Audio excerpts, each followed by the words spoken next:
Good morning.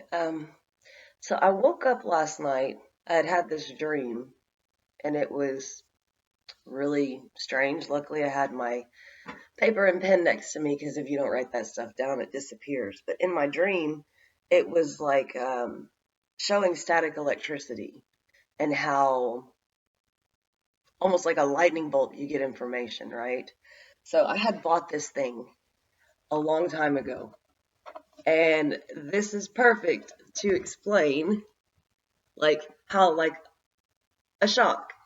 You have an understanding, right? You have this new, but then you can have multiple planes of understanding.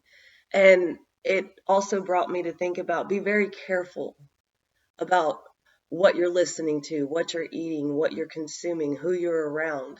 And I kind of went off on this with empaths the other day because at some point you can just have too much and really get nothing because there's so much when you're not tapping into anything, right? But as you begin to tap in, you get little bits and morsels here and there. I love this static wall. It's so awesome.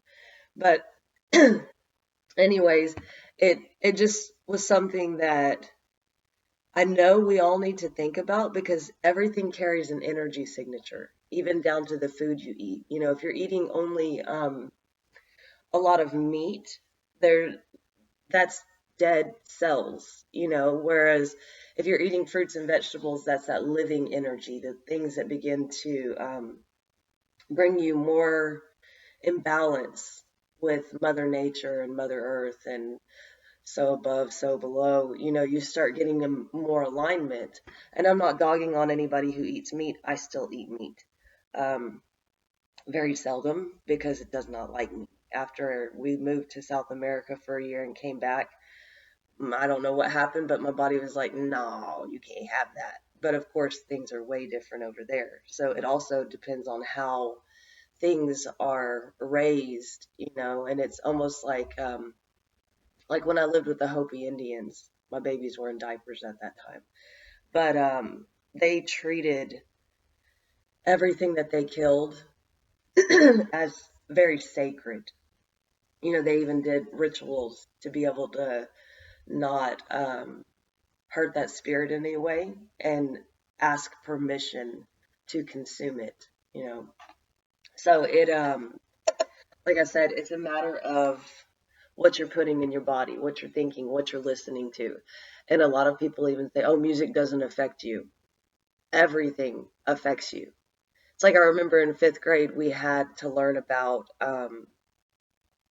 I don't remember what it's called, where they put the messages in the music and you don't hear it, but it feeds into you, you know, like, of course, at this time, little cassette tapes were what we were using. So we had to put the message in there ourselves. And it could have been like, wear a blue sweater. But nobody heard the message. But then you could see the next day how many people wore a blue sweater, and it was as simple as, and I wish I could remember what that's called. If anyone remembers what those messages are called, put it down below for me so I can figure it out. Because if not, I'm that kind of person that, what is it? What is it? It'll just drive me crazy. But anyways, back to be careful what you're putting into your body, into your mind, into your soul, because you are at this point, you're building yourself, right? You are, excuse me, you are bringing in little blocks and you're creating who you're going to be. And a lot of people would be like, but you are who you are. You can always change who you are, just like you can change your clothes. You have actors and actresses. They study for a role, correct? They take on a different character.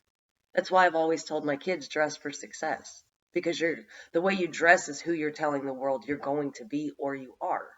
So even when I was living in a hotel room, nobody knew that I lived in one of the cheapest hotels in Conroe because the way I carried myself, the way that I spoke.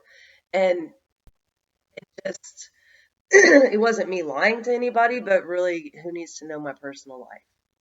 It, plus, then they'd know where to find me. So, Um, I'm still waking up. I had my tea, but just remember you are what you eat. I remember my grandmother telling me that. And at that point, I was eating nothing but cheese. So she would say I was a little mouse.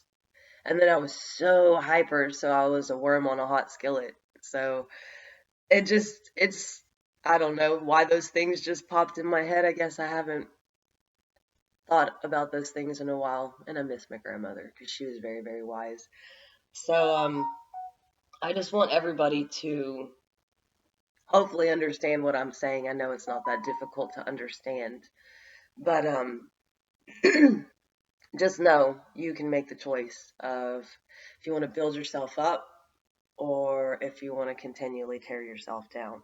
And even yesterday, my daughter was so stiff. You know, she was laying on the floor reading a book, and she was like, "No, no, no." They like to act like they don't want to hug me, and then they don't let me go. So I sat on her back and started like poking at her. And oh my goodness, the 13-year-old is stiff like a board. And she was telling me my leg hurts, and I told her stretch. I don't know, it hurts. And I'm like, I know it will help if you stretch. Because oddly, the more that you stretch something that's stiff, the more flexible it becomes and the pain goes away over time. And of course, at first, it's really uncomfortable because it's almost like you got to push through the pain, right? Just like wearing high heels.